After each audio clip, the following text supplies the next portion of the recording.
Olá, salve, salve, muito bom dia! Vai começando aqui pela PAN, a nossa revista radiofônica que traz informação, prestação de serviço, entretenimento, tudo isso no papo dessa quinta, 21 de junho de 2018.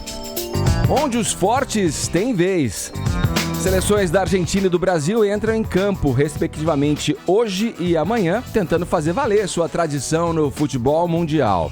Enquanto a primeira deve mudar em muitos aspectos para encarar a Croácia, a segunda segue sem alterações contra a Costa Rica. Derrota do Ministério Público. Polícia Civil e Federal poderão fechar acordos de delação premiada. A decisão foi tomada por 8 dos 11 ministros do Supremo Tribunal Federal. Mente sã, corpo são. Sua relação com a comida vai mal? É bem provável que as lições do livro Mindful Eating, Comer com Atenção Plena, te ajudem. A gente recebe já aqui nos estúdios do Morning Show as duas autoras dessa obra, as nutricionistas Cíntia Antonaccio e Manuela Figueiredo. Esses são alguns destaques do Morning Show que está apenas começando.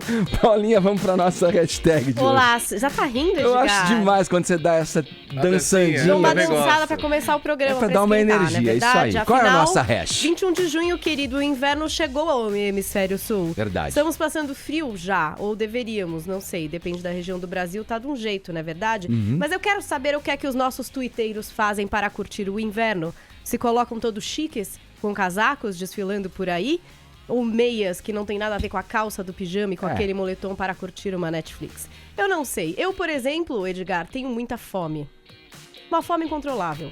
Começa a hora que eu acordo e não acaba jamais, né? Tô até esperando a dica aí das meninas do livro para ver se melhora. Então vamos lá, gente. Hashtag no inverno eu. Complete a frase, põe um gif, um meme, vale a foto do seu look de inverno, querido. Vamos participar aqui, se a gente for pros assuntos mais comentados do Brasil. Tem prêmio e claro que o tweet de vocês comentando o programa também faz parte da nossa transmissão. Falado, Paulinha. Aliás, a Paulinha tá numa elegância hoje que eu vou falar. Tô muito elegante, é o Tá inverno chique, chegando, hein? entendeu? Olha lá, tá na estica. Olha que chique. Outra maneira de interagir com a gente é pelo nosso WhatsApp, 11 931 17009. Todos vocês devem conhecer aquele ditado que diz: de médico e louco todo mundo tem um pouco. Aqui no Brasil a gente ainda acrescenta uma qualificação que é a de técnico de futebol. Por isso eu convido você, caro ouvinte, a dar sua opinião aí, dizendo pra gente se você acha que o Tite tem que mudar alguma coisa na seleção brasileira pro jogo de amanhã contra a Costa Rica. E Não. o que seria? Hã? Não. Tite, não? Você vai ouvir, Vamos manter o padrão. Deixa a audiência falar. Tá bom. Eles podem dar um pitaco aqui pelo nosso WhatsApp, Tite.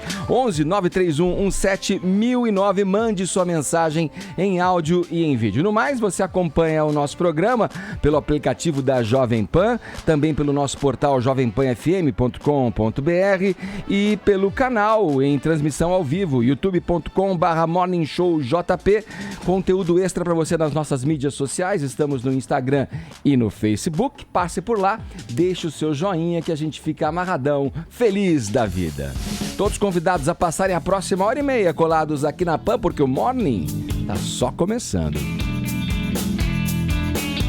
O Supremo Tribunal Federal decidiu ontem que a Polícia Federal e a Polícia Civil podem firmar acordos de delação premiada com investigados, mesmo sem o aval do Ministério Público. Ao vivo e em cores com a gente aqui, a presença magnífica de José Maria Trindade. Bom dia, Zé. Pois não. Bom dia, pois não. Você é sempre bem-vindo aqui no Morning Show, depois Trindade. daquela história lá de em Brasília, 19 horas, um novo desejo foi realizado. Olha aí. Estar aqui nos estúdios, né? Que maravilha, Zé. É um prazer te receber e ainda mais ouvindo os seus precisos comentários aí.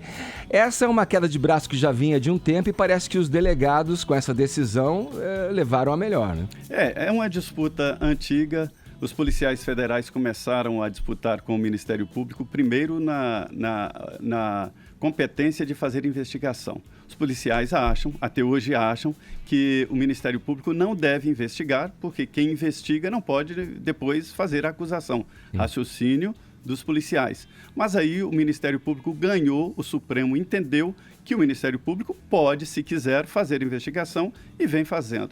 Tá, 1-0 para o Ministério Público. Agora os policiais federais quiseram e ganharam no Supremo o direito de fechar a delação premiada. Isto significa, Edgar, uma popularização da delação premiada. Não é só policial federal, policial civil também. Ou seja, no interior, o delegado pode pegar um ladrão de galinha que descobriu que na casa onde ele roubou galinha tinha um crime muito maior, trocar ali. Mas só que existem salvaguardas, ou seja, o Ministério Público fica fora, pode representar contra o delator e ainda a última palavra será sempre do juiz. O policial pode sugerir as penas, mas o juiz que manda. Bom dia, Tonholi. Quais são os reflexos dessa decisão aí, na Lava Jato, por exemplo? Um dos ministros falou ontem que não altera nada, né, Zé Maria? Porque se você fizer uma delação premiada e não obtiver provas materiais, vai acontecer igual aconteceu com a Gleisi Hoffmann. Estava na agenda do Paulo Roberto Costa e do Alberto Youssef, mas não tinha comprovação material. Agora... É uma decisão importante, né, Tonholi? Muito importante. Agora, eu acho importante, Edgar, oxigenar o Estatuto da Delação Premiada com novos atores, Maria Trindade. Porque eu tenho certeza que ninguém aqui, não sei o Zé Maria, mas eu tenho certeza que ninguém foi denunciado pelo Ministério Público. Eu já fui algumas vezes por questões de imprensa. E dói em você saber que um órgão que você apoia tanto erra muito. O Ministério Público erra muito. O melhor exemplo é aquele filme Em Nome do Pai, que mostra erros do Ministério Público lá na Grã-Bretanha. Já fui denunciado por ter colocado no jornal, no Estadão, que um promotor era ameaçado de morte por policiais militares.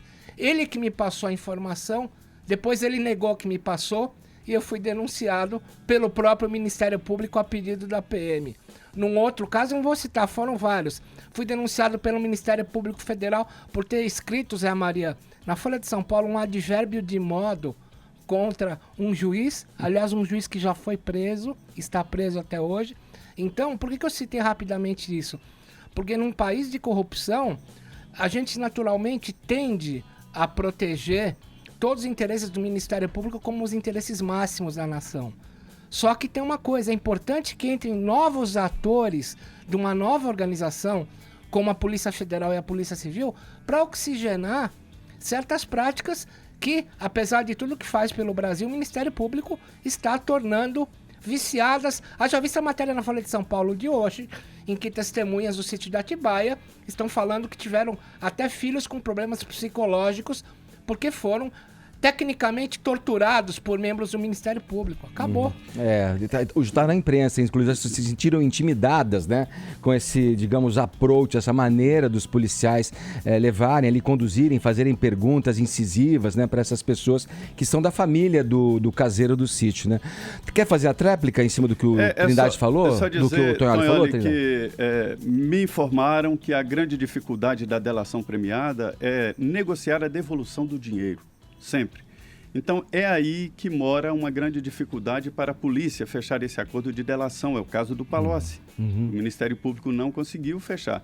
E mais, neste momento, o Ministério Público está com a resposta sobre o caso Gleisi, porque o Supremo, a segunda turma do Supremo, disse com todas as palavras que era uma acusação imprestável. E 11 ministros. Então, agora, eu acho que o Ministério Público está com a palavra e deve explicar essa denúncia contra a Gleisi, ou mal feita ou inepta. É o Ministério Público que tem que explicar isso. Sim. Bom, mas tem só, para fazer se você me permite, um adendo sobre essa sua fala. A Gleisi Hoffmann, a conclusão foi, ela não tinha como ter influência no PT para que fizesse alguma movimentação para que o Paulo Roberto Costa entregasse a ela R$1 milhão para a campanha de 2010. Foi a primeira campanha, ela também falou, mas foi meu primeiro cargo público. Você já no primeiro cargo público entra para um Senado Federal, como é que você não tem poder? Obviamente que ela tinha poder no PT. Enfim, as provas estavam... Mas é o Ministério Público que tem que mostrar e provar isso para o juiz, no caso, os ministros. E eles disseram que as provas eram imprestáveis, inválidas. Raquíticas, inconclusivas. Agora o Ministério Público tem que partir para cima da segunda turma ou aceitar que isso é verdade. Agora, só fazendo um comentário sobre a delação, só um pequeno comentário. Deixar também na mão da Polícia Civil viu, por exemplo, aqui em São Paulo, usando como exemplo, que tem uma grande corrupção infiltrada, também é um instrumento para você conseguir mais propina, também é perigoso. É preciso oxigenar, mas também é mais uma ferramenta que os maus policiais têm para arrecadar Existe dinheiro. essa possibilidade, essa versão, sim. Vamos lá, vamos girar o assunto, Trindade, aproveitando a tua presença aqui. Uma outra decisão importante tomada ontem na esfera pública foi o Superior Tribunal de Justiça, que restringiu o foro especial de governadores a crimes cometidos no cargo em função dele, né? É uma medida que vem como consequência aí do que o Supremo já havia definido em maio, né? Em maio último, quando delimitou o foro de deputados e senadores. Em alguns países onde é muito difícil fazer uma emenda constitucional, é o caso, por exemplo, dos Estados Unidos, é muito usual esse tipo de coisa que é uma reinterpretação da Constituição. Quer dizer, não houve mudança, não houve emenda, simplesmente o Supremo reinterpretou esse direito ao foro privilegiado, que é uma coisa muito estranha. Isso aconteceu para deputados e senadores. E agora é normal, é natural que isso vá se expandir para todo o país e acabar. Existem leis estaduais que dão foro especial para secretários. Olha, uma lei estadual não pode mudar o Código Penal, né? Então está errado, é uma reinterpretação. Agora, Edgar, existem dúvidas. Por exemplo, diz a súmula do Supremo de que o foro especial vale durante o mandato e crimes relacionados ao mandato. Perfeito. E não explica se roubar é uma das funções típicas de deputado senador, né? Diz respeito à função. Não, roubar, peraí, não é a função do deputado. Vai, Tonholi. Zé Maria Trindade, Edgar Piccoli, o que para mim ainda fica a esclarecer sobre isso, tem um exemplo. Zé Maria, sempre que eu acordo às 5 da manhã, isto é sempre, eu vou ver o computador e hoje tinha já a Lava Jato informando com a Operação Pedra no Caminho. E a Operação Pedra no Caminho pega no Rodoanel um dos braços direitos do Geraldo Alckmin, acusado pela Lava Jato de desviar do sistema Dersa 131 milhões. Eu me pergunto, o quanto, se condenamos Zé Dirceu na teoria do domínio do fato, o quanto não seria extensivo ao Alckmin e outros políticos a questão do domínio do fato por ele ter nomeado uma pessoa que roubou 131 milhões. É a história do ele sabe ou deveria saber. Quanto isso pesaria no quesito crimes cometidos durante o mandato? O domínio do fato aplicado ao Zé Dirceu automaticamente seria aplicável hoje ao Geraldo Alckmin pela operação que está nas ruas. Isso é uma incógnita para mim, Zé Maria Trindade. É ainda uma dificuldade que o Supremo tem que resolver, né? Porque isso foi aplicado durante o julgamento do mensalão. Mas a ideia é que não prevaleça na Lava Jato. Trindade, muito obrigado pela tua presença ilustre aqui no nosso estúdio multicolorido. Ilustre é você, Edgar. Obrigado. Eu sei que você tem que pegar o voo de volta para Brasília. Obrigado pela tua contribuição, pela tua informação com a gente aqui no Morning. Eu queria dar uma última informação. O governador prometeu, o Trindade, só falar para os ouvintes que o Trindade veio em missão aqui a São Paulo de entrevistar o governador Márcio França. E ele me disse, olha, novidade, de que a CPTM, que é a empresa de trens daqui de São Paulo, vai ter que pagar táxi para o passageiro se o trem parar no meio do caminho. O raciocínio é de que quando se compra uma passagem, o passageiro paga levar daqui para ali. Se houve uma interrupção, ele não quer nem saber. Então vai obrigar a CPTM a pagar táxi. Essa moda pega... louco. Eu só não vou comentar porque não tem tempo, porque é um absurdo. A gente mora na Islândia, né? Tem meia dúzia de habitantes. Obrigado, Zé. Boa viagem de volta. Obrigado de Mônaco, isso é muito possível. Bom dia. Valeu, Zé. Vamos falar de Copa do Mundo agora? Paulinha, você queria falar, na verdade, sobre um vídeo que muita gente te mandou ontem aí, em decorrência, talvez, né, do debate, da discussão que a gente travou aqui no Morning Show acerca do episódio aí envolvendo brasileiros assediando aquela menina russa e tal. Que vídeo é esse? Conta pra gente. Exatamente, é um vídeo que na verdade não é desse ano, é de 2016, que traz um repórter da Sport TV, o Ben-Hur Correia. Ele tá ao vivo, ele tá em Los Angeles comentando os Jogos Olímpicos. E aí no link ao vivo entram ali umas meninas abordam ele, uma chega a dar um beijo no rosto dele, ele fica ali sem graça, enfim, dá a volta ali na situação e continua fazendo seu boletim. A gente tá vendo aqui a imagem, parece que as meninas estavam ali, sei lá, numa despedida de solteiro, ele vê, nota que elas estão querendo aparecer ali no vídeo, e aí elas vão ali pra cima dele e tal, ele fica ali conversando com elas, explicando, bom, gente, tudo bem? Então, tô ao vivo, dá licença, vou continuar aqui. Esse vídeo é do ano passado, tá rodando e foi enviado pra mim, Ed, com aquela história do tipo, olha aí, esse caso não é assédio? Sim. Aí, quando é assim, pode. Desse jeito tá tudo bem. Isso daí ninguém comenta. Aquelas coisas. Eu recebi um monte de tweets trazendo esse vídeo. E aí, o próprio retratado, aí o protagonista da história, o Ben-Hur Correia, achou por bem ele fazer um vídeo no Se Twitter manifestar a respeito. para explicar o que é que ele acha da relação desse vídeo dele de 2016 com o que aconteceu com os torcedores brasileiros e a menina russa. Sim. Vamos ver o vídeo dele? Oi todo mundo, olha, nessa quarta-feira eu fui inundado com um monte de mensagem comentando aquele vídeo engraçado, né, que eu sou atacado por umas meninas em Las Vegas, e tem muita gente usando esse vídeo de uma forma que eu não concordo, e eu queria explicar um pouco do porquê. Olha, primeiro a gente não pode comparar a minha situação naquele vídeo à situação que a menina russa sofre no vídeo rodeada ali por brasileiros. Eu não fui coagido, eu não fui insultado, e eu não fui induzido a falar palavras que me insultavam num idioma que eu nem conheço. As situações são bem diferentes. Segundo, eu sou homem, eu conseguiria me desvencilhar daquela situação de uma forma mais normal, mais natural. Se fosse uma menina na minha situação, rodeada por homens, aí sim, tudo era mais preocupante. E a gente tem muita crítica de gente falando, olha, mas o feminismo não prega a igualdade? Quando a gente fala da igualdade no feminismo, a gente está falando de igualdade de oportunidades. As mulheres lutam para ter o mesmo salário que os homens quando estão trabalhando na mesma função. Elas lutam para ter as mesmas oportunidades que os homens têm em organizações. É desse tipo de igualdade que a gente está falando. Bom, obrigado pela atenção de todo mundo, eu espero que eu tenha esclarecido aí algumas coisas. É que pôr óculos, né? Get down for what? Põe o óculos nele, explicou pra galera. Enfim, entre todo mundo que me mandou o vídeo, eu acho que a melhor resposta é a dele mesmo. São situações completamente diferentes. Eu acho que, claro que interromper uma coisa ao vivo e ir lá beijar o cara é inconveniente pra caramba.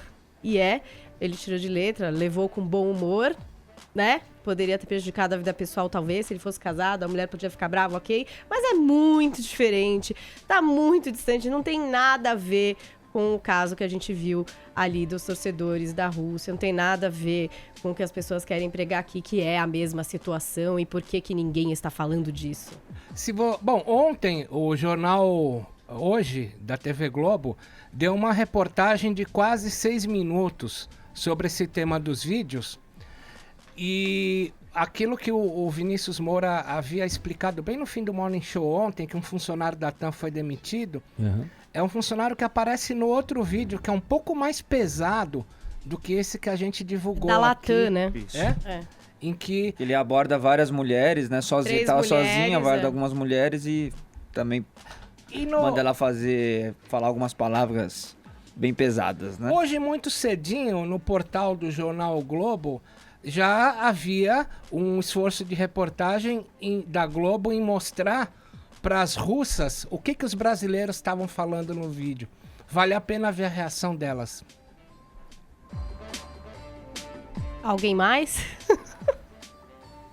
Vai? Mas você concluiu seu comentário? Eu achei que você estava chamando um vídeo, desculpa. Eu até abri aqui. Ficou um silêncio aqui. Não parecia? Eu tava concentrado aqui. Concluir por...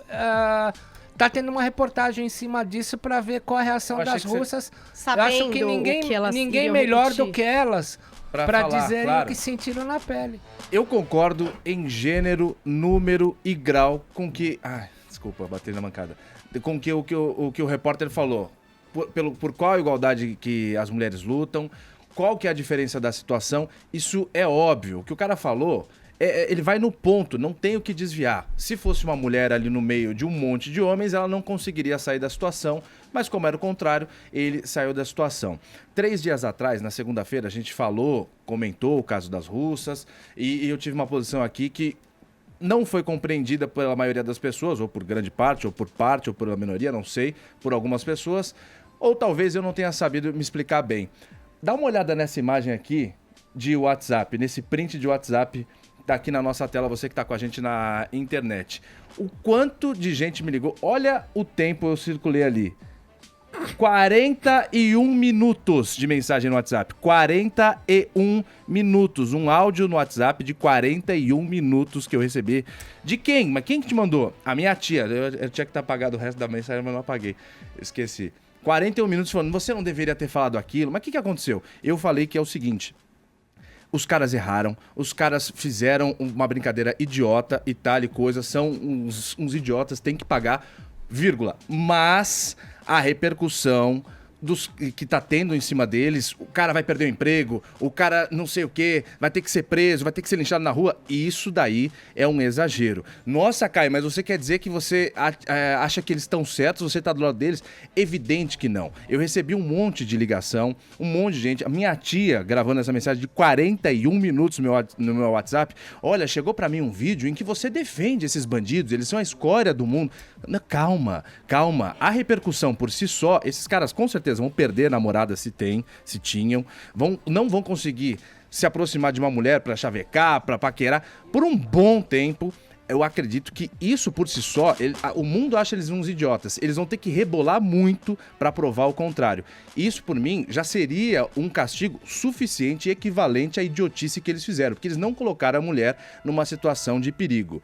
Era esse o meu ponto. Feito. Bora então, seguindo em frente aqui no Morning Show, vamos agora à Rússia conversar com os nossos correspondentes que estão lá agasalhados, todos encapotados, porque tá uma chuvinha de leve ali na Rússia, onde o Nilson César e o Ulisses Neto acompanham os passos da seleção brasileira. Olha, o Brasil, hein? Quero falar com vocês, obviamente, da seleção brasileira. O Brasil que no primeiro jogo também empatou com a Suíça. Será que muda na partida de amanhã? A minha pergunta para vocês em relação ao jogo com a Costa Rica, porque o técnico tá lá para observar a seleção e imprimir as mudanças que considere necessárias para que a equipe evolua, que flua em campo e jogue o seu melhor futebol, né? Que pode jogar o seu melhor futebol. Quem responde essa pergunta, como eu já disse, são os craques Nilson César e Ulisses Neto, que estão em São Petersburgo, onde a bola vai rolar amanhã. Salve, salve, Nilson! Cadê o áudio do Nilson? Não estamos ouvindo. 27 minutos, estamos ao vivo. Estamos ao vivo aqui em São Petersburgo, 16 horas e 27 minutos. Meu caro Edgar, não muda nada. Acabou a entrevista coletiva instantes atrás, é o mesmo time. Aliás, eu na coletiva fiz uma pergunta aí que teve uma boa repercussão. Perguntei para o Tite se ele conversou com o Neymar, para que ele passe a bola, para que ele jogue em conjunto, né? Foi bem legal, inclusive a resposta do Tite foi uma coisa bem interessante. Ulisses, tá chovendo, hein, rapaz? Tá esfriando e tá chovendo por aqui. Diga, meu caro Ulisses. Ainda bem que a gente tá com casaco impermeável, né, Nilson? Ulisses, a seleção brasileira acabou sua sessão de treinamento agora há pouco, aqui no estádio de São Petersburgo, né? Pelo horário, eles já estão saindo do campo daqui a pouquinho, porque é tudo cronometrado na Copa do Mundo, uma hora cravada. O técnico Tite não vai mudar nada, como você disse, para o jogo de amanhã contra a Costa Rica. Eles falaram apenas em alguns ajustes. Mas o Tite, nem o Silvinho, que faz parte da comissão técnica, também participou da coletiva, eles não falaram exatamente quais são esses ajustes. Eles sempre reforçam que a seleção brasileira tem o seu estilo de jogo e não muda conforme o adversário. A mudança é o capitão. Thiago Silva vai ser o capitão para o jogo de amanhã. Neymar tem a carta branca para continuar segurando a bola, foi o que o Tite falou, respondeu para você, Nilson. E o próprio Neymar respondeu ontem numa entrevista para a CBF TV, dizendo que está recuperado, que o pé direito está bom. Ele não participou da sessão de treinamentos nessa semana completa, né? Estava com dores no tornozelo direito, mas ontem foi a campo normalmente e disse que está recuperado para o jogo de amanhã. Vamos ouvi-lo. A expectativa é grande, né, pro segundo jogo. A gente espera fazer um jogo muito melhor do que foi a estreia e queremos vencer. A gente tá indo para vencer e para jogar muito bem. Treinei bem, me senti à vontade e o pé tá tranquilo. Não, mas a gente vai nos passar, né, sobre o adversário e hoje o treino foi mais para nós, né, do que para o próprio adversário. E a gente vai analisar tudo e ver a melhor forma de vencê-los. Vamos lá.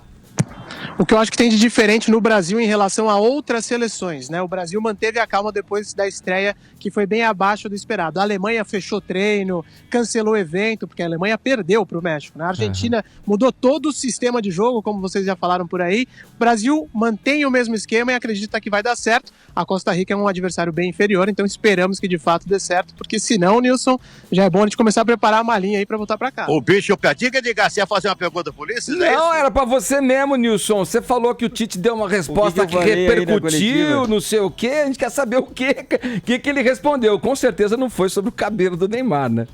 Uai, a resposta tá aí, tá? Eu pedi para inclusive editar e colocar. Infelizmente, me disseram que não podia. Então tá bom, então eu explico. Eu fiz a seguinte pergunta para ele. Ô Tite, você sempre foi um técnico que trabalhou demais o coletivo, sempre fez questão de dizer isso. E eu quero saber se você vai pedir para o Neymar ser mais coletivo e menos individualista. Houve uma repercussão muito grande, no Jornal da Manhã foi colocada essa resposta, bem bacana, ele teve uma deferência muito especial, com muita educação, respondeu especificamente para mim, foi bacana a resposta dele, mas ele disse o seguinte: não vai mudar, o menino vai ser desse jeito. Então nós vamos ter que aguentar o garoto assim mesmo, viu, meu cara Edgar? Tá aqui, ó. Vou colocar então o áudio do Tite pra gente conferir, ó. Você sempre prezou pelo a tua pergunta lá, Nilson. Coletivo. Queria saber se você teve uma conversa específica com o Neymar, pedindo a ele para ser mais coletivo e menos individualista. Eu não gosto de personalizar, Nilson, mas eu vou falar para ti, porque a pergunta ela foi tua e tu assumiu. Absolutamente não. A informação que tu teve, ela é inverídica, ela não procede. Para não dizer assim, ela é mentira. Não teve. Todos os atletas têm essa responsabilidade de serem coletivos e serem individuais. Alguns com umas características específicas. O Neymar, eu não vou tirar dele a iniciativa do transgressor, do último terço do campo, da genialidade, e entender que ele está num processo de retomada. Mas serve para ele, serve para o Coutinho, serve para o Gabriel Jesus, serve para o Firmino, serve para o William. E essa situação da pessoa que te trouxe, tu tens a minha palavra, que não procede. De uma forma muito tranquila, muito e respeitosa, porque eu sei das tuas virtudes, dos teus conhecimentos, da tua qualidade. Mas não é. Todos nós temos que potencializar equipe, mas respeitar as características. O último terço do campo vai dentro, cria, finta, lance pessoal, característica do futebol brasileiro. Não vou retirar. Fase de transição, outras, melhor condicionamento, acompanhar por vezes o lateral, tem um espírito de clube. Isso todos nós temos. Aí sim, Nilson, aí sim. Então, ele entendeu mal, ele tava achando que eu estava dizendo que ele teve uma conversa com o Neymar. Eu perguntei se ele iria ter essa conversa com o Neymar, o professor Tite. Não me convenceu a resposta do professor. Aliás, o Ulisses tem uma respeito, Nilson. A tese é que ele deve ter falado com o Neymar, sim, né? E aí quis mudar a história na coletiva para realmente não colocar essa carga em cima do Neymar, porque de fato tem muita gente reclamando dele no Brasil, e pro Tite e para a própria seleção não adianta nada pressionar ainda mais o jogador, né? Agora o que o Tite falou é absolutamente o natural, que no lance decisivo, aí ele vai partir para cima, ele tem, claro, carta branca para definir. Agora, o questionamento não é no lance decisivo, o questionamento é no meio campo, o questionamento é quando a jogada está iniciando, que o Neymar acaba segurando um pouco mais a bola e acaba até sofrendo mais faltas por causa disso, né? É isso aí. Sem dúvida. Você tá vendo essa nave estacionada aí atrás, meu caro Edgar? Tá vendo? Parece um disco voador, pô.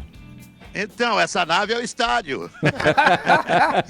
Essa nave estacionada é uma coisa ali. Sabe quanto custou? Conta pra nós, Ulisses. Mais de 4 bilhões de reais. Dá pra juntar Itaquerão, a Estádio Nacional, Mineirão, tudo junto, não dá o preço desse aqui. Mas e o Mr. Putin. Mas é porque essa daí flutua, né? Boa. Essa boa. Boa. Viu? E o Mr. Putin não precisou dar nenhuma notinha de comprovação do que ele gastou aqui, entendeu? Ninguém pediu uma notinha de comprovação pro Mr. Putin. Aliás, aqui, São Petersburgo, é uma cidade simplesmente maravilhosa. Eu conheci a Rússia em 87, 88, na época da Fórmula 1, depois não voltei pra cá. Tô encantado com São Petersburgo. Moscou sempre foi uma cidade bonita, mas aqui, rapaz, é sensacional. É a cidade onde nasceu o presidente russo.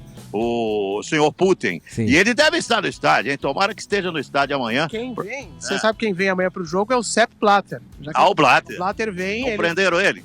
Não foi preso, mas recebeu 6 anos de afastamento do futebol, até uma pena muito mais leve comparada à do Marco Polo Del Nero, por exemplo. Sim. Mas ele vem aqui acompanhado do Putin, tá fazendo uma visitinha, são grandes amigos, esteve em Moscou e agora eles vêm juntos aqui assistir amanhã, ou melhor, o Sepp Blatter vem aqui amanhã assistir o jogo do Brasil. Beleza. Tá, muito bem, meus camaradas, obrigado pelas informações, o grande garganta Nilson César, aqui o narrador mais emocionante do futebol brasileiro, transmitindo pra gente diretamente de São Petersburgo, trazendo as informações juntamente com o Ulisses Neto. Obrigado a vocês, Edgar, bom trabalho, hein? Um abraço, Queria saber um palpite do Nilson, que ele sempre acerta os resultados. Vamos ver, e aí?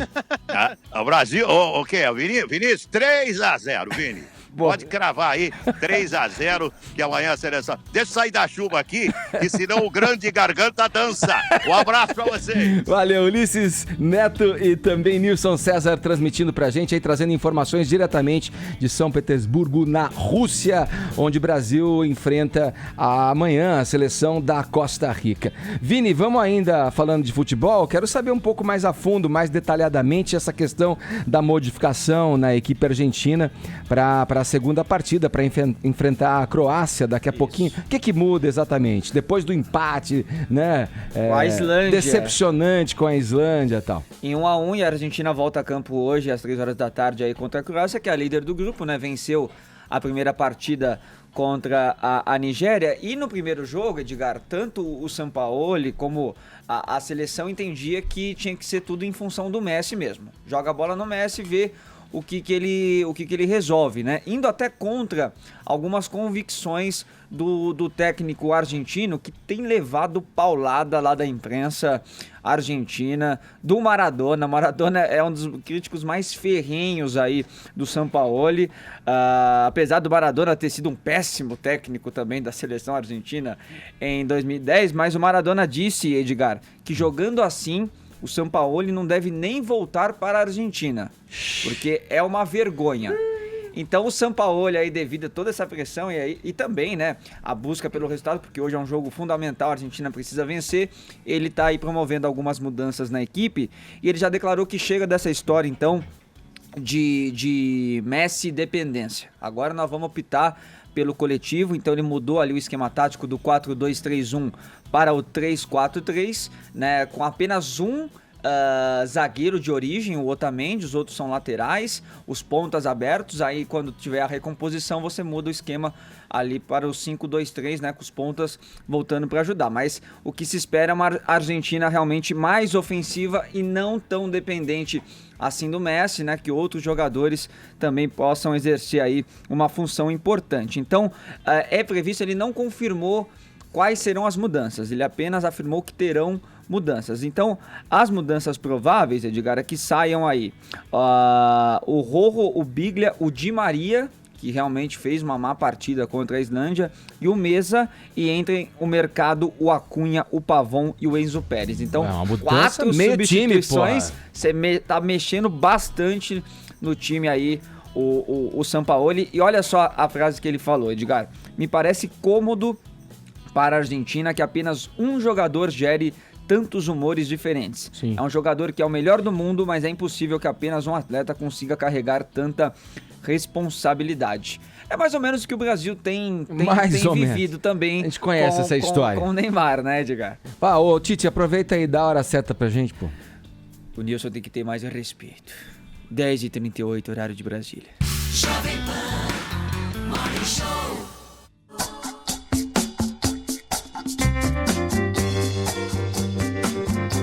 Uma jornada para se autoconhecer e transformar de vez a sua relação com a alimentação, o corpo e a saúde.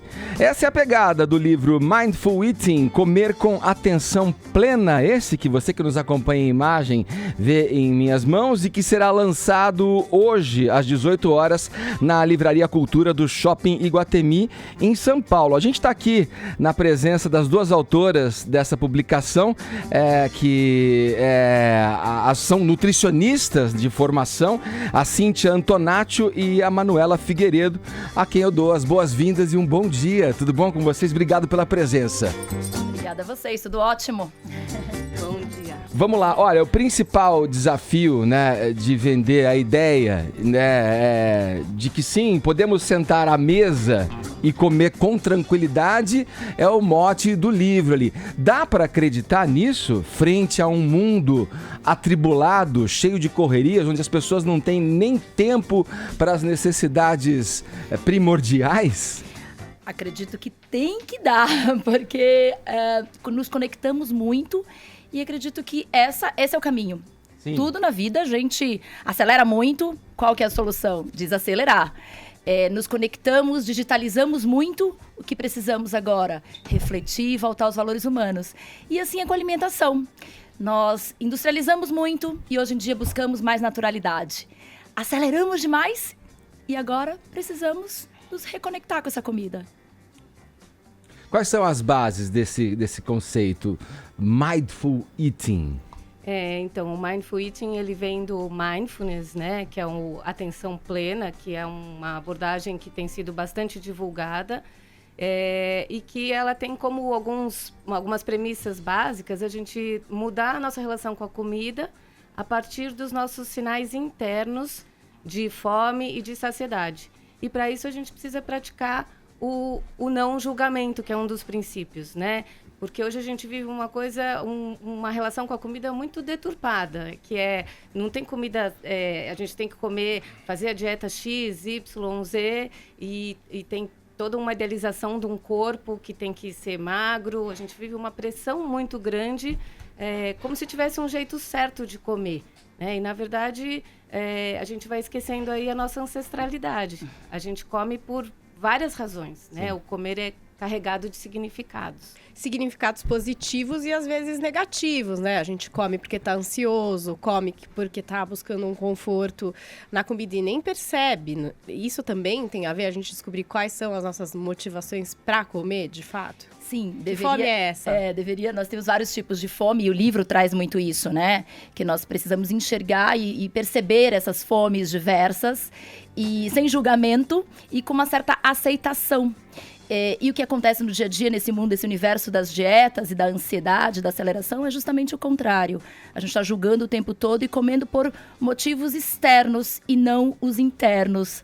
As nossas vontades, a nossa cultura alimentar, como a Manuela acabou de falar, né? A nossa sensação de fome, de saciedade. Então, nós precisamos resgatar, o que nós falamos no livro, o especialista de si mesmo. Que existe um especialista que a gente deixou lá na infância, adormecido, um comedor intuitivo, um comedor mais sábio, né? Que as crianças, nós enquanto crianças, somos mais criativas e intuitivas. E nós nos desligamos disso em algum momento da vida. E precisamos resgatar. Então, o comer com atenção plena, o Mindful Eating, que tem como base o Mindfulness, ele é um convite a isso, um convite a esse resgate do especialista de si mesmo. E do prazer em comer, né? Hoje o comer está muito carregado de culpa. A gente come muito, hoje eu exagerei, eu comi um pedaço de bolo a mais, eu não deveria ter comido isso, afinal de contas eu não estou com fome, porque eu acabei de almoçar. E, na verdade, esse julgamento, muitas vezes, é o responsável pela desconexão que a gente tem com o nosso próprio corpo, né? E a ideia de se reconectar é de falar, puxa, o que eu tô com vontade de comer? Né? E pensando assim, será que tem comida certa e errada, proibida ou permitida? Né? É proibido comer um bolo? Então, hoje, às vezes você vê as pessoas falando baixinho e cochichando, você acha que estão contando algum segredo, alguma coisa errada que fizeram, né? E muitas vezes estão falando da dieta que falhou ou que não conseguiu comer certo, né? Então, eu acho que quando você come de uma forma não julgadora, isso não significa comer de tudo, de qualquer jeito, sem sintonia, né? Mas quando você se reconecta com essa relação mais interna do comer, né, mais sua, mais individual, você julga menos. E com isso, o que muitos estudos mostram é que, na verdade, se come melhor e, eventualmente, se come até menos. E é possível você, daí, até lidar com os exageros. Manuela e Cíntia, eu gostei dessa frase. Uma jornada para se autoconhecer Eu achei forte isso, para se autoconhecer e transformar de vez a sua relação com a alimentação, o corpo e a saúde. Mas sempre quando vem um nutricionista aqui, um médico, endocrinologista ou qualquer programa voltado para dieta e tal, eu vejo que o foco são as pessoas que querem comer com culpa, aliás, querem comer, mas tem culpa porque é mais voltado para a pessoa que engorda. Eu sou magro e eu não gosto de comer. Eu não tenho o menor prazer. Ah, Kai, isso é muito estranho. Eu sou assim. E olha que quando eu falo que eu sou do signo de touro, todo mundo, mas touro gosta de comer. Eu não gosto de comer, eu como por necessidade só. Que conselho que o livro de vocês pode dar para uma pessoa como eu? Eu acho que esse resgate que eu acabei de falar, ele é para você também. Eu tenho certeza que a tua vida, ela é repleta de histórias que tem comida... Arcon quer falar alguma coisa? Fala. Perdeu o time, vai. Então fica na sua aí. Com certeza, isso faz parte da tua vida. Então, até para as pessoas que têm um problema, muitas vezes, porque até quem luta contra o peso e viveu a vida fazendo dietas, esse livro também é um resgate para isso, né? Para restabelecer as pazes com a comida. E você que fala que não gosta, eu acredito que se você ler nosso livro, você vai se identificar em vários momentos que a comida traz esses significados e que pode te despertar para um olhar, uma mente, como a gente coloca aqui, uma mente de principiante, uma mente mais curiosa para o comer. Eu li um livro uma vez, vou passar para o Tonhori, o que me ocorreu agora, Tonhori, desculpe. Eu li um livro de duas nutricionistas também, há muito tempo, chamado Somos o que Comemos, que tratava basicamente, em linhas gerais, da não mistura de proteínas e carboidratos e de uma seleção peculiar ali para que você comesse com qualidade, aproveitando o máximo do que cada alimento poderia oferecer para o teu corpo, para a tua saúde. Agora, eu acrescentaria, frente ao que vocês estão dizendo, vocês podem me dizer se eu estou enganado, equivocado, mas somos como comemos também, porque nessa atribulação, nessa rapidez que a vida nos cobra hoje, você muitas vezes está se alimentando, está fazendo uma refeição primordial no teu dia e tá no celular conferindo, lendo o que te mandaram de mensagem ou lendo uma notícia porque você não pode ficar desinformado ou tá fazendo alguma outra coisa juntamente daquilo. Essa falta de consciência da maneira como se come me parece até mais grave em determinados casos do que a própria propriedade do que se ingere. Eu estou enganado ao pensar assim ou isso também pesa quando você trata de uma alimentação que se pretende saudável? Eu vou acrescentar uma frase às suas frases do ser e do comer, que é nós comemos na realidade o que nós somos. Isso é uma reflexão que nós trazemos muito dentro da nutrição comportamental, que é uma área da nutrição, né, que nós acreditamos bastante, porque nós somos nossas histórias, nós somos a cultura, nós somos o que nós aprendemos a comer com nossos pais e tudo que nós estamos trazendo, essa bagagem toda. Então, não é só, né, aquilo que eu como me transforma, mas o que eu sou hoje em dia também faz parte. Mas o livro dá dicas para ou fala sobre a questão do momento da alimentação? Sim. Então, a gente tem um capítulo que é justamente isso, né? Então, você reconecta, mas afinal você come o quê? Né? Eu acho que você falou, né? É muito importante que a gente coma, sim, e pense também nos nutrientes e no valor nutricional. Mas não só. Nós não somos só o que comemos. Nós somos o que comemos, como comemos, onde comemos, com quem comemos. Então, se você, de fato, sai para almoçar, se vocês saem para almoçar todo mundo e cada um fica no celular, será que vocês estão almoçando juntos? Né? Então, por exemplo, a proteína é importante, o carboidrato é importante, mas a gente come comida, né? E a gente tem se desconectado disso. Preciso pôr uma proteína no meu prato. E aí, talvez isso venha com a coisa assim, não tenho tanto prazer em comer, porque quem quer comer nutriente, né? Você quer olhar um cardápio e falar, puxa, eu quero comer esse frango aqui com esse purê de mandioquinha e essa salada de tomate. Então, o que muitas vezes a gente foca demais na nutrição é esse valor biológico, né? E a gente come, e a nutrição tem um papel biopsicossocial. Ele vai muito além do lado só biológico. E é isso que a gente tentou trazer muito nesse livro, né? Assim, a gente se reconectar de novo com a comida, mesmo nesse mundo que está muito louco. Então, quando a gente fala autoconhecimento... daí, vamos pensar aqui que a gente gosta de comer? Fala, Tem uma pergunta que eu tô para fazer há mais de 40 anos. Meu Deus, é hoje, Tonholi! puta. Que bom que chegou a hora. Eu era um pré-adolescente e eu resolvi virar vegetariano. Pra azar da minha mãe, porque naquela época não tinha restaurante vegetariano em São Paulo, só tinha um na Liberdade.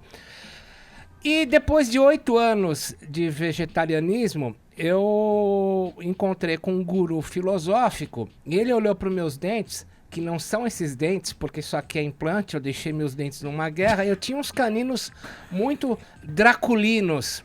Ele olhou para mim e falou assim: você tem que voltar a comer carne, porque a sua constituição dentífera é de um canino muito avançado. Carnívoro.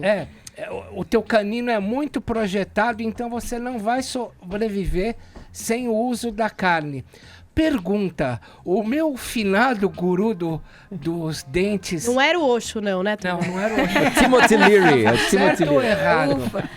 Olha, no Mindful Eating nós colocamos que não existe um certo e um errado, né? Não tem um julgamento, então nós respeitamos todas as escolhas, inclusive os vegetarianos. Mas se nós olharmos para uma evolução... Inclusive os vegetarianos são os chatos. Não. São escolhas, são opções. Não, porque hoje é realmente algo que tem tido uma procura maior, por uma questão de consciência animal, por todas as questões, que eu acho que é algo bem fervoroso para falar, né? Mas, enfim, nesse não julgamento, então, as suas escolhas são as suas escolhas, é aquilo que te faz bem. Porém, se nós olharmos para uma evolução histórica, pensando na nutrição, sim, comer carne mudou até o nosso corpo, né? Tanto a cocção, o cozinhar, quanto a carne mudou a nossa configuração, aumentou, inclusive expandiu a nossa questão da nossa massa cerebral, diminuiu nossa mandíbula. Então, tudo isso foi uma evolução que o Sapiens sofreu na história. Então, nós colocamos que nós somos seres onívoros. Então, nós comemos, sim, de tudo.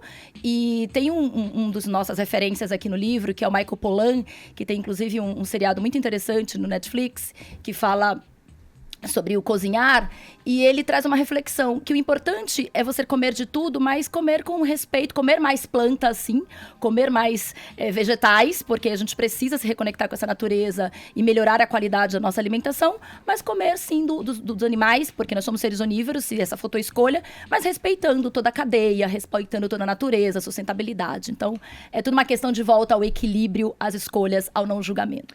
Eu, quando comecei a trabalhar aqui na Jovem Pan, eu tinha o hábito de almoçar praticamente todo dia fora, né? E depois de 1 ou 2 anos, eu mudei e passei a trazer a marmita de casa e percebi que com isso minha alimentação melhorou também, meus hábitos alimentares melhoraram. Existe essa barreira mesmo da pessoa que precisa se alimentar todo dia fora, cada dia em um lugar diferente? Existe algum problema nesse conceito? Eu acho que, assim, tem uma coisa que talvez você, comendo fora, você foi percebendo que você começou a sentir falta de trazer uma comida mais caseira, né? Uhum. Porque é mais gostoso uma comida que foi feita em casa, que foi feita cuidada, que foi a sua escolha, que tem o tempero que te... né? E aí você tem mais tempo, inclusive, para preparar a qualidade daquela comida. A gente sempre sugere um equilíbrio, né? Porque pode ser que um dia você trouxe a marmita e todo mundo te convidou para sair para comer fora e você fala, tá bom, hoje eu vou. E aí vocês foram comer um hambúrguer. Uhum. Então, quando a gente respeita também e tem essa conexão interna, você também consegue respeitar aquilo que o teu corpo está pedindo, né? Então, uma das Joan Baez, que é uma autora do Mindful Eating, ela é vegetariana, voltando aqui no vegetarianismo. Ela conta no livro dela que ela fez uma cirurgia durante muitos anos vegetariana. Ela fez uma cirurgia e perdeu muito sangue. Quando ela voltou dessa cirurgia, ela falou, eu preciso comer carne, sem julgamento, né? E ela comeu carne para restabelecer o corpo dela e depois voltou a ser vegetariana. Então não tem esse valor moral, sabe? Tipo, eu sou vegetariana, não posso chegar perto de carne, né? E a gente está muito... dicotômico. Queria perguntar, nessa questão que vocês falaram de se aceitar e de não se julgar e tal, hoje a gente vê várias meninas que acabam, enfim, desenvolvendo bulimia, anorexia, não conseguem aceitar o próprio corpo, enfim, às vezes até já são magras, mas acham que não são magras. Um livro como o de vocês também ajuda a entender melhor essa relação? Sim. A minha tese de mestrado, inclusive, foi com transtornos alimentares.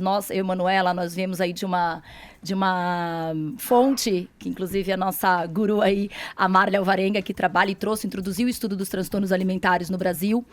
E até para melhorar, né? Existem os transtornos alimentares, essas doenças mais graves, mas também existe uma alimentação transtornada, disfarçada de alimentação saudável, que muitas vezes é turma do fitness. Eu já tive restaurante em academias. Tipo, sempre frango e batata. Exato. Óbvio que nós não invalidamos. Nós não invalidamos, pelo contrário, nós preconizamos a questão da dieta mais equilibrada, da alimentação mais adequada. Isso, com certeza, esses princípios de nutrição estão aqui. É que só isso não basta mais, gente. E isso, de uma forma exagerada, tem exatamente feito o que você acabou de falar, deixar da cabeça das pessoas muito confusas, muito dicotômicas, é uma lei do certo e do errado, muito julgadora, e não tem melhorado a saúde das pessoas, nem tem emagrecido como as pessoas gostariam, né? Inclusive, esse livro não é uma fórmula para emagrecer. A gente deixa muito claro que isso não é uma nova dieta, é um estilo de vida, é mudar o seu olhar sobre o comer. E para se aceitar, sim. Então, com certeza, seja a pessoa que já tem um problema, mas aquela que sabe que não tá bacana, que aquela alimentação ainda é muito restrita, é uma ditadura. Esse livro a gente diz que é um convite à liberdade, né, Manuela? Manuela, a gente infelizmente tá com o tempo puxado aqui. Eu queria que vocês fechassem pra gente com o seguinte comentário. A gente falou muito das questões práticas aqui, né? Qual é a abordagem do livro em termos de preparação psicológica ou manutenção psicológica de quem querendo fazer uma dieta, seguir uma alimentação mais saudável? O livro ajuda psicologicamente também o leitor? Então, a ideia é que a gente pensou muito nesse livro de colocar também, fazer um convite ao leitor a participar, né? Então, no final de cada capítulo a gente coloca, fazer um spoilerzinho, mas a gente coloca uma sessão, né? Para a pessoa perceber, refletir, experimentar e aí também colocar um agora é com você. Né? E a ideia é que esse seja um livro que você vai abrindo e vai lendo aquilo que te interessa, que te toca, que é o seu momento, né? E uma das coisas que a gente coloca muito no Comer com Atenção Plena, no Mindfulness, no Mindful Eating, é o seguinte: não basta a gente fazer uma vez, a gente precisa praticar. Sim. 1, 2, 3... Né? Hoje a gente vive uma coisa muito efêmera. Eu testei uma vez, não rolou, não funcionou, não é para mim.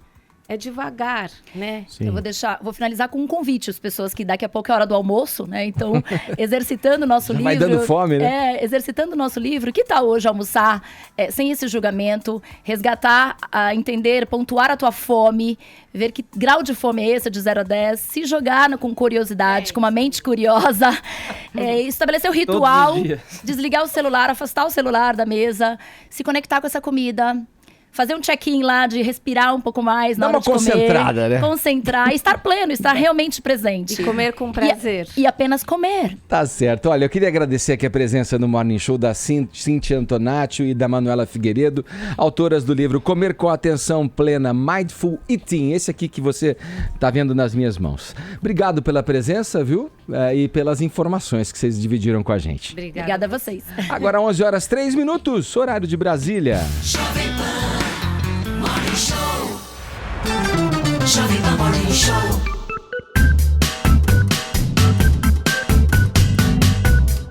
Olá, Paulinha, você trouxe a informação hoje no começo do programa de que o inverno começou. Como é que tá a nossa... Achei que você ia falar de que o inverno dá fome. Dá também, não dá? Muita. Você come mais no inverno? Eu como mais em geral, né? Eu vou usar muito esse livro. Eu não preciso me reconectar com a comida. Eu tô muito conectada com a comida. Eu só penso nisso. Então, eu quero saber se os internautas, os tuiteiros estão conectados com a nossa hashtag. Eles estão demais. Estamos entre os assuntos mais comentados do Brasil neste momento. Olha aí, que maravilha. Entendeu? A Clá que ama. De vez em quando o Marcão acerta, né? Olha lá. É um departamento, meu filho. Tem um departamento de 45 pessoas, né? E o Caio aqui querendo dar spoiler da vida real. Vamos lá agora conferir alguns tweets da galera. Marcos, hashtag no inverno eu quero ficar em casa, vendo jogos da Copa, mas estou aqui trabalhando completamente congelado usando um gif de Bob Esponja, um dos personagens de Bob Esponja. Vamos lá.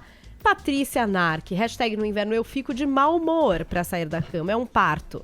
Depois, o desespero de tomar banho e se trocar. Aí, tipo, meio-dia eu tô bem. E começa a entardecer e volta o desespero. Ainda bem que o inverno aqui dura pouco. Eu me identifico muito com Patrícia, por isso peguei esse tweet. Priscila Guedes, hashtag no inverno eu uso chinelo com meia e esta é uma verdade absoluta. Todos temos que admitir que é isso mesmo que acontece. Continuem participando que hoje tá valendo o prêmio.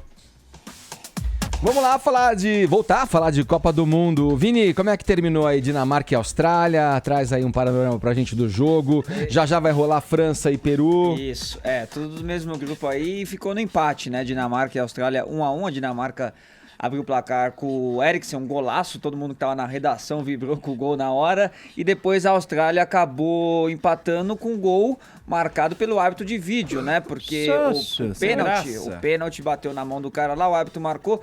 O pessoal tá discutindo bem esse lance de hoje, porque seria um lance de interpretação, tem gente que não concorda. Enfim, é aquela coisa que a gente sempre discute, que o árbitro de vídeo ele vai resolver muitos problemas, mas ainda vai causar... A polêmica vai persistir. Não vai acabar. E aí, meio-dia, a França enfrenta o Peru. A França que ganhou da Austrália no primeiro jogo, mas teve dificuldades, enfrentando o Peru, que perdeu para a Dinamarca, apesar de ter jogado bem, acabou perdendo por 1-0, mas o pessoal tá acreditando aí que o Peru vai crescer agora, Edgar.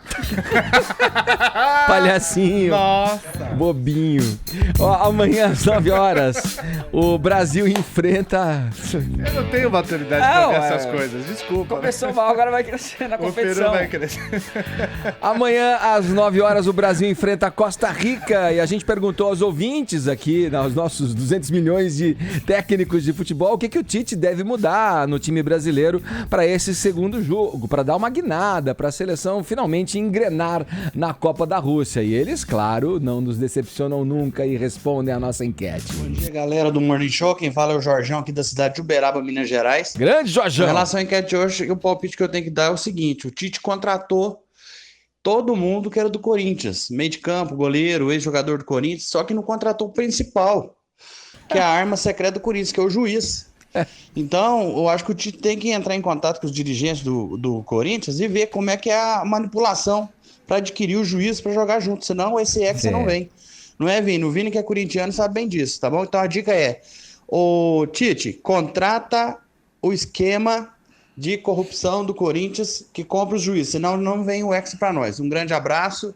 Desculpa a brincadeira aí, Jorjão de Uberaba, Minas Gerais. Jorjão pisou fundo, hein? Legal a brincadeira, Jorjão, mas só eu queria ressaltar também que, além de tantos jogadores do Corinthians na seleção, de ex-corintianos, do Tite, você sabe como chama o hotel que a seleção tá em São Petersburgo? Já sei, Corinthians, né? Corinthians também. Aí o pessoal fica revoltado mesmo. Bom dia, rapaziada do Morning Show, bom dia a todos da bancada. Bom, a respeito da seleção, vamos lá, todo mundo realmente tem um pouco de técnico, todo mundo quer dar pitaco. Eu acho que o Neymar deveria pegar um banco, ele pegando um banquinho, pelo menos primeiro tempo de alguns jogos aí, eu acho que ele vai acordar e ver que a seleção também funciona sem ele. Então, bota um cara ali para distribuir bola, que não amarre tanto a bola no pé como ele, que eu acho que a coisa vai andar e ele vai ver que ele não é a última cocada do pacote. Beleza? Bom dia a todos, essa é a minha opinião. Bom dia, galera do Morning Show. É Carlos Divertentes. Olha, a minha opinião é que o que Tite deveria fazer para tirar essa tensão de todos os brasileiros, que é a nossa única esperança, é se a seleção ganhar. Ora, manda o Neymar para qualquer outra coisa, mano. Isso aí tem capacidade de atuar numa seleção de um monte de jogadores, não. Eu não colocaria Neymar, nem pra Rússia ele teria ido. Bom dia e bom trabalho. Carlos Divertentes, Pernambuco. A gente vai botar quem? O Tyson? Sensacional. Vai botar, sabe? Adorei, tudo bem, o cara jogou mal no primeiro jogo, precisa mudar a postura, mas é o nosso melhor jogador. Não põe em lugar nenhum, né? Calma. Vamos lá, seguindo com o destaque internacional. O presidente americano Donald Trump recuou e decidiu não separar os imigrantes e os filhos na fronteira dos Estados Unidos. A pressão sobre o presidente republicano foi grande, né, cara? Ele cedeu, né? Teve que ceder, né? O planeta Terra em cima das costas do homem. Vamos lá. Até a mulher, né? Até a mulher dele, ele tinha que tomar uma posição... A própria mulher. Só o Caio que tava a favor do Trump. Não é que só o Caio que tava a favor. Vamos lá, vamos destrinchar isso rapidamente, porque o nosso tempo é curto, mas vamos olhar no centro da ferida. Começa uma onda de imigrantes para os Estados Unidos. Não agora na gestão Trump. Ao longo dos últimos 20 anos, 30 anos, esse problema foi se agravando. Nada acontece, um avião não cai por um fator só. Essa onda de imigrantes agora indo para a Europa, para a Itália, para a França, para a Espanha, agora para os Estados Unidos, são por razões diferentes, mas não começou ontem. O problema não é do Trump, é dos últimos presidentes, das últimas décadas, que não tomaram decisão nenhuma. O Trump resolveu mexer nessa ferida, porque a gente tem um exemplo aqui em São Paulo, de imigrantes também vindo para São Paulo. Antigamente tinha a falácia de que em São Paulo tinha emprego, tinha renda, não sei o quê. Hoje a gente vê o quê? Um monte de gente na rua, não tem como voltar para as próprias cidades, não tem como se manter aqui. Esse é um problema local. Transferindo para o global, os Estados Unidos não tem como arcar com tudo isso. Ah, mas espera aí, então você está sendo desumano. Não, não é sendo desumano. Antigas políticas não davam conta de que, olha, os países ricos têm que ajudar os países pobres, senão lá na frente vai acontecer o quê? As pessoas, a população dos países pobres vai querer migrar para os países ricos. Isso é óbvio, é evidente, já era totalmente previsível. Ninguém fez nada, fechou os olhos, continuou massacrando a economia em cima dos países pobres, os mais ricos foram enriquecendo, hoje está explodindo o que está explodindo. O Trump simplesmente virou e falou, eu não vou deixar isso aqui se tornar um campo de refugiados. Ele voltou as atenções para a economia própria americana, que estava embaixo, agora está tendo uma ascensão e tal e coisa. Só que, para lidar com esse problema, ele virou 6 ou 7 semanas atrás, ele virou e falou, olha, agora é tolerância zero. Todo mundo que for pego tentando ultrapassar as fronteiras vai para a cadeia e responder judicialmente. Pela legislação norte-americana, as crianças, os menores de idade não podem ir para a cadeia. Então, eles são levados para abrigos mantidos pelo governo e tal e coisa.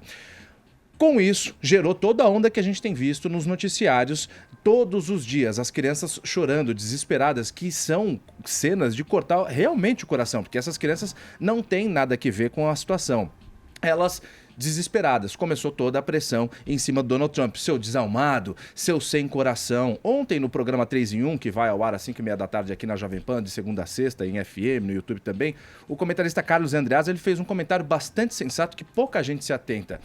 A política norte-americana não é dura com crianças para separar pais e filhos, ela é dura contra a migração ilegal. Tem uma consequência dentro disso, que é separar pais e filhos. É evidente que é errado, porque tem essa consequência e é errado, você não pode separar pai e filho. Mas é uma consequência. Todo mundo aqui é inocente a ponto de achar que os pais vão, sem saber, tentar cruzar a fronteira. Eles vão sabendo que corre esse risco.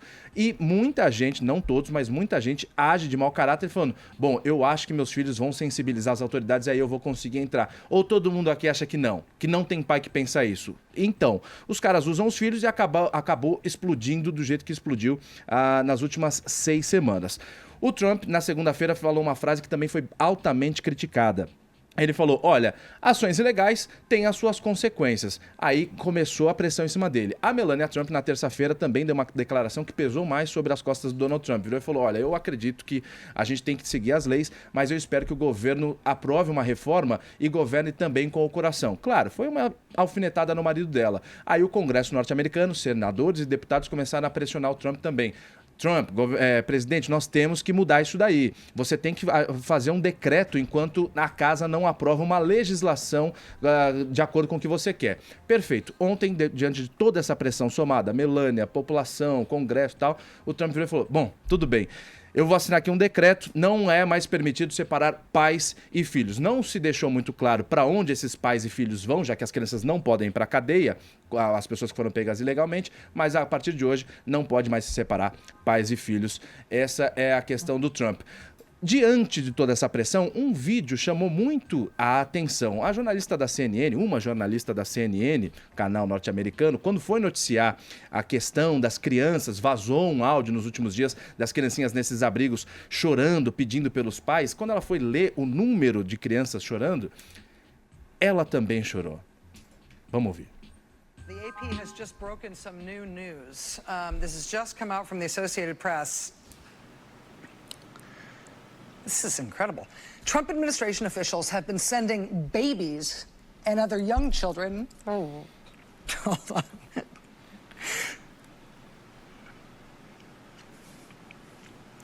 To at least 3.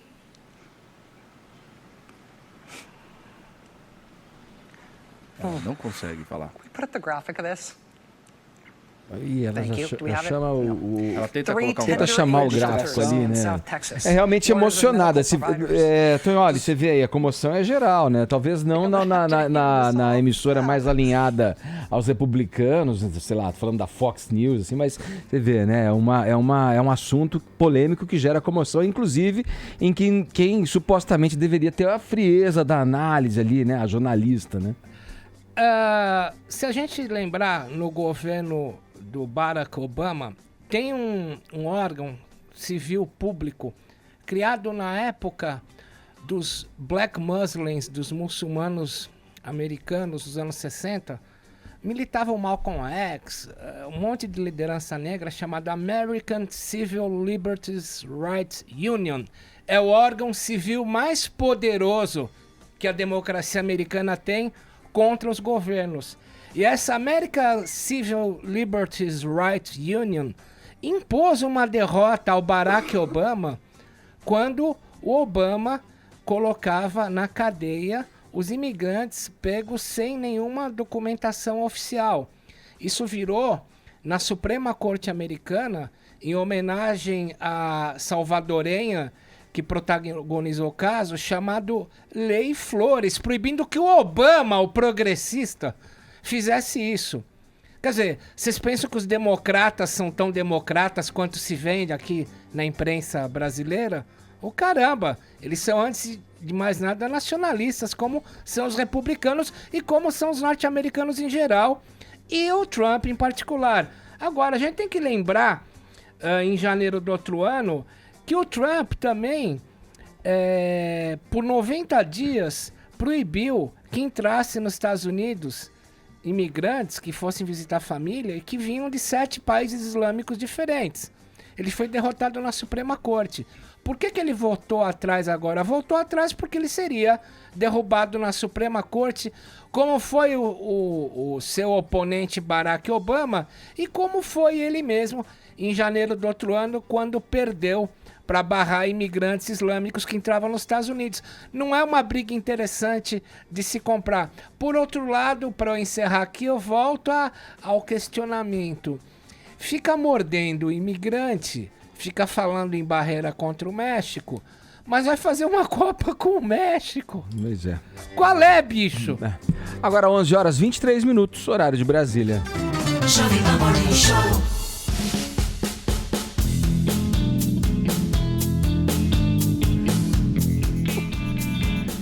Hoje é dia de estreias nas telonas. Em todos os cinemas brasileiros tem filmes novos entrando aí em programação, em cartaz. Paulinha, o que você destaca pra gente?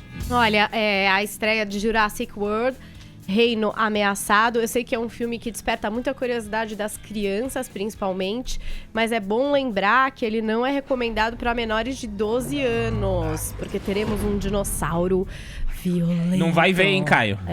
Tem que tomar cuidado, querido. Você vai ficar com medinho se você Sorte, for. eu tava distraído, nem sei o que foi. Bom, o que é que aconteceu no último Jurassic World? Aquele grande parque maravilhoso, incrível, futurista, cheio de espécies, né? Deu ruim. E os dinossauros continuaram soltos lá, numa ilha, querido, que tem um vulcão. Agora, esse vulcão entra em erupção, Ed. E aí, 2 dos personagens já conhecidos do público, que é a Claire, da Bryce Dallas Howard, e o Owen, que é o Chris Pratt, retornam para fazer o resgate aí de algumas espécies que estão na ilha. E é aí que a gente vai trazer os dinossauros para a cidade, Edgar, que é uma nova espécie maravilhosa, geneticamente modificada. Vai ser aquela coisa maravilhosa aquela que coisa você já King pode Kong, imaginar. né? Desde King Kong. Cada ano tem um. Nossa, e que É atriz isso mesmo. gata, hein? É, a Bryce Dallas Pode falar Howard. isso ou é Anota sério aí. também? Ela é linda mesmo. Ela Linda. também fez Black Mirror. Anota aí, Caio. Agora, olha, fez Black Mirror, pode crer. o próximo filme que eu vou falar é um dos filmes que eu mais espero esse ano. É de quem segue lá o meu canal no YouTube sabe que eu curto muito terror. Qual é? Hereditário.